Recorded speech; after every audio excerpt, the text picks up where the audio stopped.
What's up, Internet? This is Rambling Josh, and today I want to talk about RNG.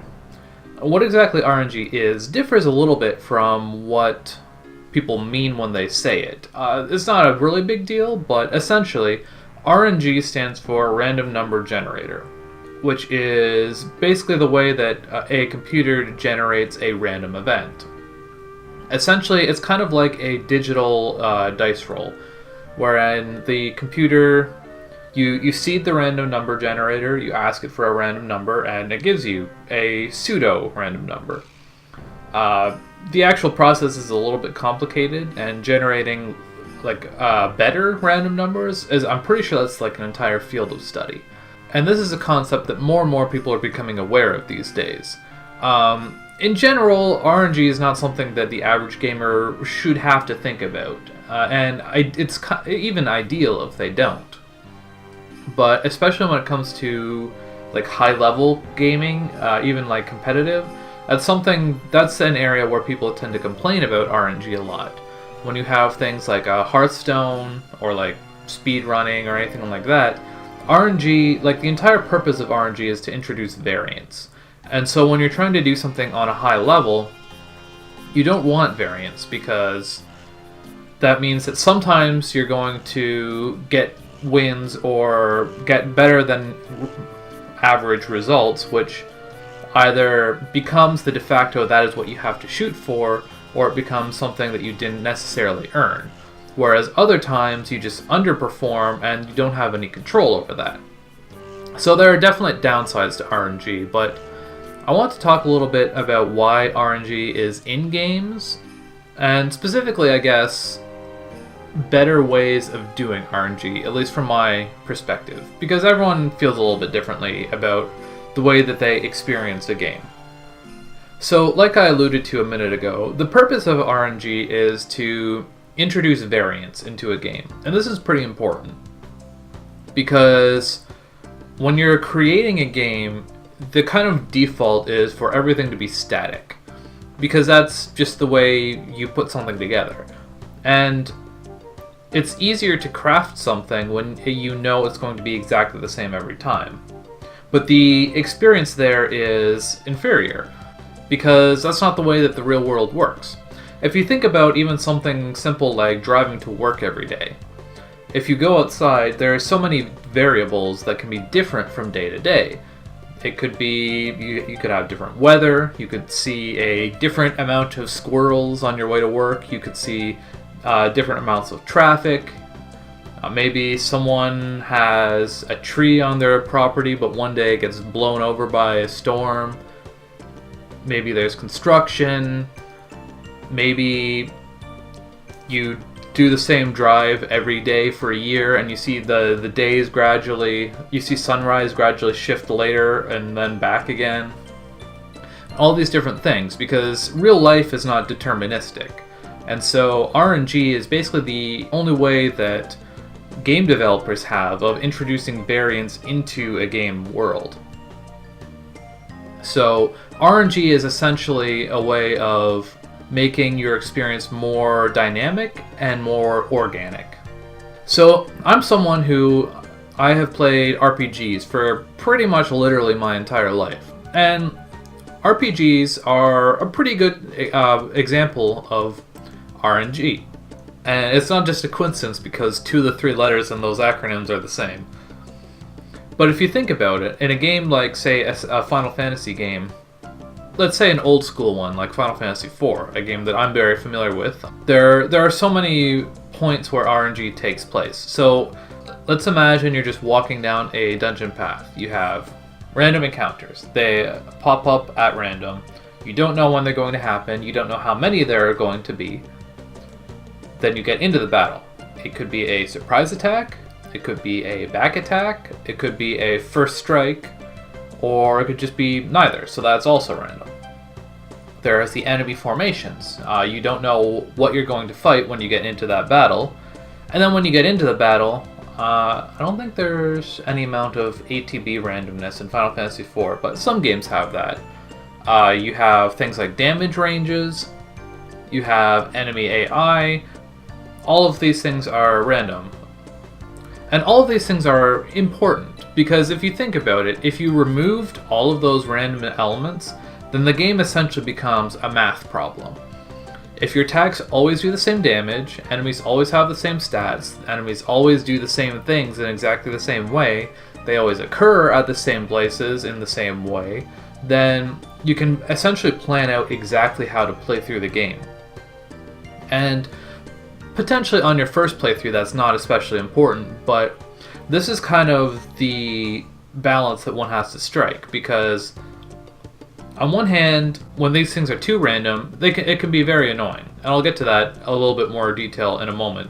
But on the other hand, like I said, if they're too deterministic, then it just becomes basically becomes a straight puzzle. So I mentioned at the beginning of this video that people playing at a high level don't like high levels of variance. So let me give you some specific examples that I can speak to personally. So Final Fantasy IV is a game that I have experienced speedrunning. And playing this game at a high level, you can kind of break it down into sections. You have movement, which you can pretty much do exactly perfectly if you know where you're going. You have menus, which is one of the biggest places that you can showcase your skill in the game. And then you have randomness. And randomness essentially comes down to what seed you get for the random number generator that is determining your encounters, and luck as far as like the state of the encounters when you get into them. So if you compare even to the shortest category in this game, which only goes up to Cecil becoming a paladin, randomness plays a fairly large factor, because every encounter you get into is about 6 or 7 seconds time lost on average. And depending on what seed that you end up on the random number generator, walking the exact same route through this path every single time, you can get anywhere from 25 encounters all the way up to 38 encounters, which is, what's that, about 1.5 times? So if you think about it, that's a difference of 13 encounters, which 13 times 7 is 91? 91 seconds from purely randomness. And there's a little bit more that goes into that because of the way that step manipulation and all that works, but essentially that's a minute and a half of pure random in a category that's about an hour long. And that's not even taking into account things like back attacks, which can add on like 20-30 seconds to an encounter depending on what you get back attacked by. So you have variance of like 3+ minutes at least in this category, and when you're trying to speedrun the game, this is 3 minutes that you have no control over. So that feels really gross. Of course, that's not an experience that a lot of people care about, but it's just an example of sometimes RNG feels really gross. It's because it's something that you don't have any control over for the most part. And a part of what sparked this topic in my head was World of Final Fantasy.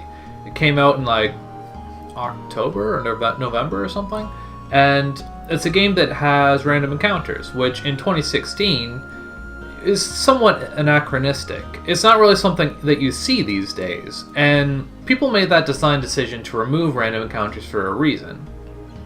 Because it's something that you don't have any control over, and like I said, that feels kind of gross. Whereas, even if you have a similar number of encounters spread out over the same amount of time, in a game where you can see those encounters on the map, that becomes predictable. You know what's coming up, you know to plan for it, you're not going to be surprised by something that's just going to randomly screw you over.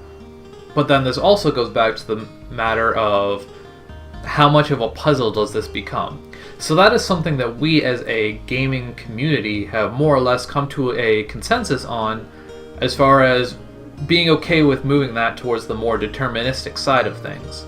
We're okay with removing that level of randomness because it's just bad, it's not fun. And it works out because if you can see your enemies on the map, it actually makes the entire experience even all the more organic, because that's more believable than you're just walking around an empty area and then all of a sudden dudes are here and you gotta fight them now. One of the games that I like to compare it to as far as having the best choice of where it introduces RNG is Chrono Cross, which coincidentally is one of the first games, not the first, but one of the first well-known games at least, that has the you can see the enemies in the world mechanic. So if you think about how Chrono Cross plays out, if you're familiar with the game, then you know ahead of time where in the world every enemy is going to be. You know which enemies you're going to come across in your path through the game, and that's something that you can plan for. When you engage those enemies, there's randomness as far as what they do, how effective your attacks are, all this kind of normal battle RNG stuff, and so that's something that you can react to.